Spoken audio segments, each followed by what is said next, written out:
Hello everyone. कसे आहात तुम्ही? तुमचे स्वागत आहे माझ्या यूट्यूब चॅनलवर. सो फ्रेंड्स, मैं यहाँ पुणे में रहती हूँ और यहाँ पे मेरा छोटा-सा क्लाउड किचन है। तो इसको मैंने किस तरह से शुरू किया है, उसी को हम इस वीडियो में देखते हैं। तो इसको वीडियो को लास्ट तक ज़रूर देखिए और उसी के साथ मुझे जो ज़ोमैटो से ऑर्डर आई है, उसे भी हम कंप्लीट करते हैं। तो आज मुझे आई थी 3 पिज़्ज़ा की, तो यहाँ पे 2 चीज़ पिज़्ज़ा थे और 1 पाव भाजी पिज़्ज़ा था। तो इसे भी बनाते हैं और हमारी बातें भी करते हैं कि किस तरह से हमने क्लाउड किचन स्टार्ट किया है। और वीडियो अगर अच्छा लगा तो हमारे चैनल को सब्सक्राइब ज़रूर कीजिएगा और इस वीडियो को लाइक भी कीजिएगा। तो यहाँ पे जानते हैं क्लाउड किचन होता क्या है। Cloud kitchen, what is cloud kitchen? तो क्लाउड किचन का मीनिंग ये होता है कि हम हमारे घर की किचन से फूड सेल कर सकते हैं।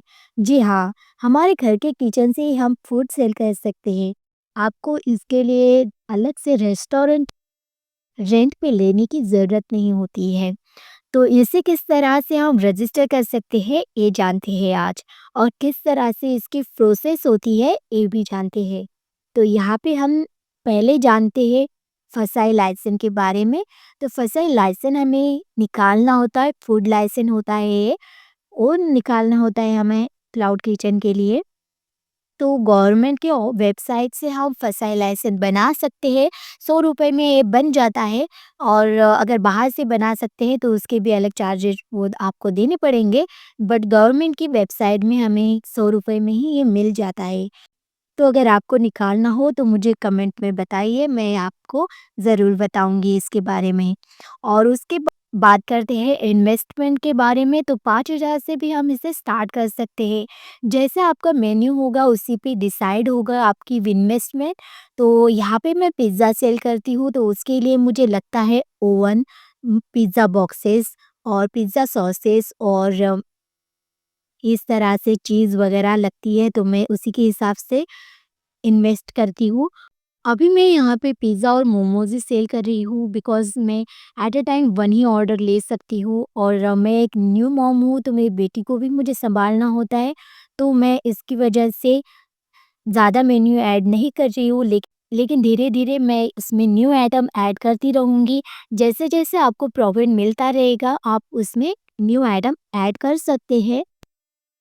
और फिर चलते हैं नेक्स्ट स्टेप पे। तो इसके लिए क्या डॉक्यूमेंटेशन होता है।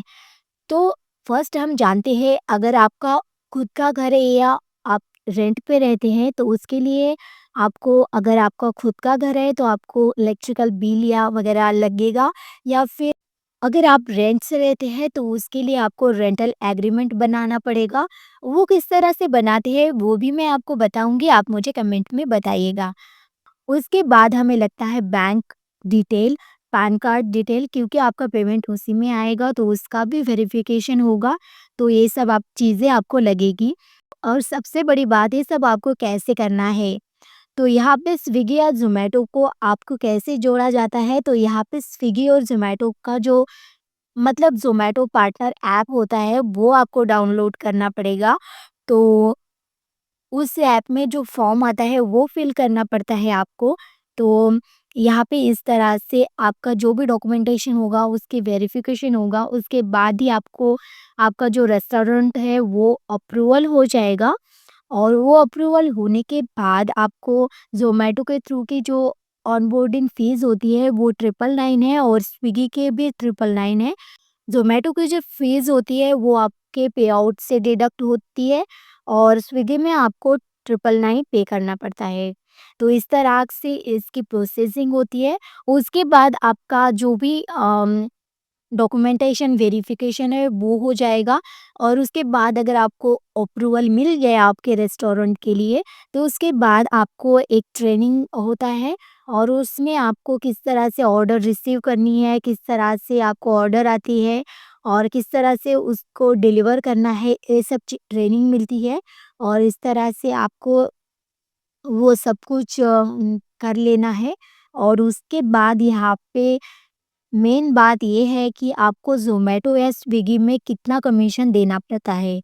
तो यहाँ पे ज़ोमैटो में हमें देना पड़ता है 27 टू 30% और स्विगी में देना पड़ता है 22 टू 30%।